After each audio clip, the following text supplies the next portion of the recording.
Selamat malam Bapak, Ibu, Saudara-saudari yang dikasihi Tuhan kita Yesus Kristus. Terimalah salam dari HKBP Kernolong, HKBP tertua di Pulau Jawa. Sebelum kita memasuki peraduan malam, sejenak kita mendengarkan firman Tuhan.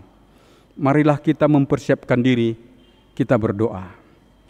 Ya Allah Bapa, kami bersyukur karena Engkau telah memelihara hidup kami dan memberkati kami bekerja sepanjang hari ini. Saat ini kami mau mendengarkan firman-Mu. Kami mohon kuasa Roh Kudus yang memampukan kami menghayati firman-Mu dan mempedomaninya dalam hidup kami. Dalam nama Yesus kami berdoa. Amin. Renungan malam bagi kita sesuai dengan nas bacaan malam dalam Almanak HKBP tertulis dalam surat Ibrani pasal 6 ayat 1 sampai dengan ayat yang ke-12. Sebagai ayat pembimbing renungan yaitu ayat yang ke-12. Beginilah firman Tuhan.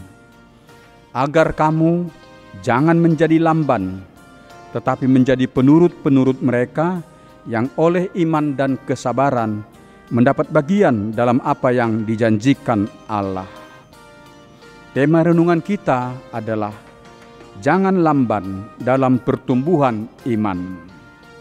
Sahabat renungan malam Salom, menjadi lamban yang disebut dalam nas renungan ini menggambarkan pertumbuhan yang kurang baik pada sikap iman dan pada kehidupan rohani yang terjadi pada jemaat Ibrani, mereka yang menerima surat penggembalaan ini.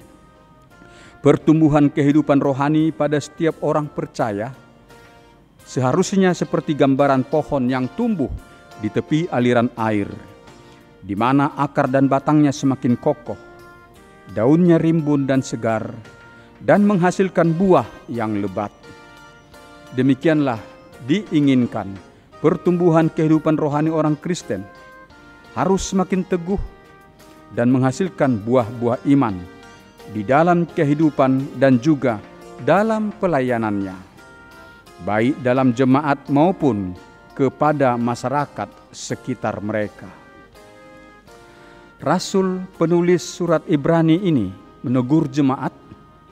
Alasan teguran itu dijelaskan pada nas sebelumnya, yaitu bahwa pengharapan jemaat kepada Yesus Kristus semakin berkurang, semakin teralih kepada hal-hal yang duniawi.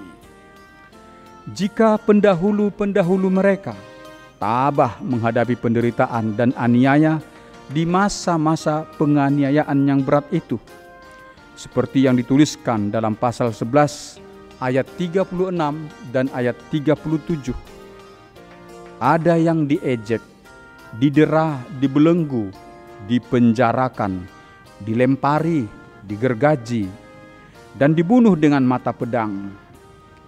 Tetapi di masa-masa ketenangan yang dialami jemaat yang menerima surat ini, justru iman di antara jemaat tersebut melemah. Pertumbuhan kehidupan rohani mereka melamban. Kelihatan bahwa ada di antara jemaat undur dari iman Kristen dan kembali ke iman sebelumnya, yaitu ke faham Yahudi. Mereka ingin kembali mengutamakan hukum Taurat sebagai jalan keselamatan bagi mereka. Semangat ketekunan beribadah atau mengikuti persekutuan juga semakin berkurang pada sebagian jemaat.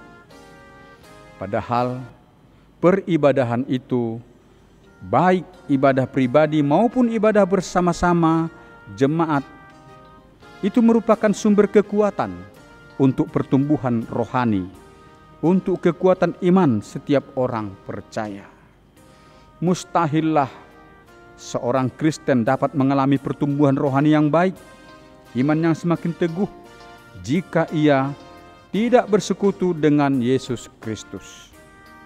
Sahabat renungan malam Salom, dalam pasal yang kelima ayat 11 sampai 14 diterangkan bahwa pertumbuhan iman atau kekristenan sebagian jemaat begitu lamban. Itu juga dipengaruhi sikap keengganan untuk mendengar dan memahami firman Tuhan. Sehingga mereka yang seharusnya sudah layak menjadi pengajar karena telah lama dalam kekristenan, tetapi ternyata mereka belum layak menjadi pengajar. Seperti seorang yang tak kunjung mampu menerima asupan makanan keras, tetapi hanya asupan makanan lembut atau susu. Demikian jemaat hanya mampu menerima asas-asas dasar dari pengajaran kekristenan. Sebagian dari pertanda kedewasaan rohani adalah tumbuh dalam pemahaman kebenaran. Hal-hal dasar dalam pemahaman iman Kristen memang merupakan hal yang penting untuk selalu diingat, karena itu merupakan dasar iman seseorang. Tetapi jika seseorang hanya bergelut pada hal-hal dasar itu, sementara ia sudah lama dalam kekristenan, itu pertanda bahwa pemahamannya tentang kekristenan tidak berkembang. Pengalaman jemaat Ibrani harus menjadi cerminan bagi kita jemaat di masa kini. Apakah pertumbuhan kerohanian atau pertumbuhan iman kekristenan kita bertumbuh dengan baik? Semakin berakar yang teguh kepada Yesus Kristus Juru Selamat, dan hidup kita menghasilkan buah-buah iman seperti kebenaran, kejujuran, kasih, kedamaian yang dapat menjadi kesaksian bagi orang di sekitar kita. Atau apakah pertumbuhan iman kita justru demikian lamban? Jika kita merasakan ada kelambanan, haruslah kita memeriksa hal apakah penyebabnya, agar kita dapat mengatasi faktor yang menyebabkan kelambanan pertumbuhan kerohanian kita itu.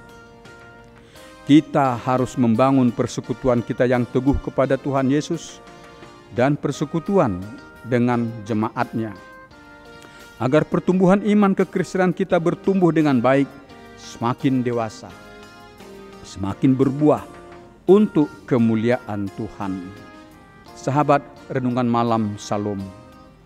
Tetapi dalam kelambanan pertumbuhan rohani itu, jemaat Ibrani masih memiliki hal yang baik yang masih mereka kerjakan, yaitu pelayanan mereka kepada orang-orang kudus. Pelayanan yang dimaksud adalah pelayanan kemurahan hati, memberi pertolongan sebagai buah kasih kepada orang-orang kudus. Siapakah orang-orang kudus yang dimaksud? Orang-orang kudus itu bukanlah semata-mata para pekabar Injil saja, tetapi juga mencakup jemaat yang perlu mendapat bantuan. Jemaat disebut orang-orang kudus karena jemaat telah dikuduskan dengan darah Yesus Kristus. Pelayanan kemurahan hati ini sangat diapresiasi oleh sang rasul, dan rasul menyatakan bahwa Allah yang adil tidak akan lupa dengan pelayanan-pelayanan kasih yang ditekuni oleh jemaatnya. Kesungguhan pelayanan kasih yang demikian patut terus dipupuk dan ditumbuh kembangkan, sebab hal itu merupakan panggilan terhadap orang Kristen. Sang rasul memotivasi jemaat agar sebagaimana jemaat masih bersungguh-sungguh dalam pelayanan kemurahan hati, demikianlah seharusnya dengan hal pengharapan kepada Yesus Kristus. Jemaat harus bertekun, memelihara, dan meneguhkan pengharapannya kepada Yesus Kristus. Pengharapan itu kelak menjadi milik yang pasti, yaitu keselamatan yang kekal yang akan dinyatakan. Kesungguhan pelayanan kasih juga harus nyata dalam kehidupan kita, baik dalam persekutuan jemaat, agar kita sehati sepikir dan saling menolong. Demikian juga di tengah masyarakat, buah iman kita harus nyata dalam bentuk pelayanan kemurahan hati, sebab hal itu merupakan panggilan kepada kita, jemaat Yesus Kristus. Tuhan Yesus menegaskan pesan yang mulia kepada kita jemaatnya, agar kita giat melakukan pelayanan kemurahan hati kepada sesama di sekitar kita. Dalam Lukas 6 ayat 36, Tuhan Yesus mengatakan, "Hendaklah kamu murah hati, sama seperti Bapamu adalah murah hati." Di tengah godaan, pengaruh kecenderungan sikap hanya memperhatikan kepentingan diri sendiri yang semakin banyak dilakukan orang di masa kini, justru kita terpanggil untuk peduli kepada orang di sekitar kita, bermurah hati untuk menolong orang yang sangat memerlukan pertolongan, berbuat kebaikan bagi orang yang hidup dalam keprihatinan. Dengan melakukan pelayanan kepada orang di sekitar kita, pelayanan kasih dan kemurahan hati itu, maka kita telah hadir menjadi berkat bagi orang di sekitar kita.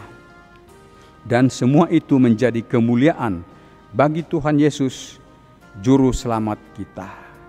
Demikianlah renungan bagi kita malam hari ini. Marilah kita berdoa. Allah Bapa yang Maha Pengasih, kami bersyukur karena kami telah mendengar firman-Mu. Materaikan firman-Mu di dalam hati kami. Firman-Mu itu menuntun kami ke jalan yang benar.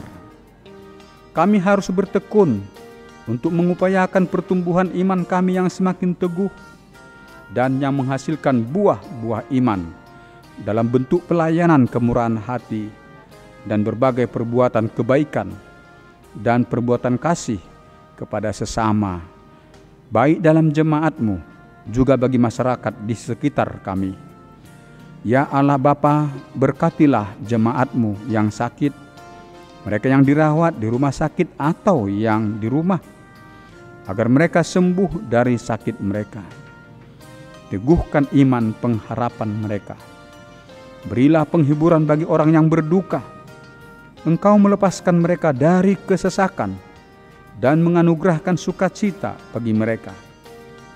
Pelihara kami dalam istirahat malam hari ini, dan Engkau menjauhkan mara bahaya dari kami. Bangunkan kami esok pagi, dan perbaharuilah semangat hidup kami untuk melanjutkan pekerjaan dan usaha kami. Terpujilah nama-Mu, ya Allah Bapa. Dalam anak-Mu Yesus Kristus, Juru Selamat kami berdoa. Amin. Anugerah Tuhan kita Yesus Kristus, kasih setia Allah Bapa, dan persekutuan dengan Roh Kudus memelihara kita sampai selama-lamanya. Amin.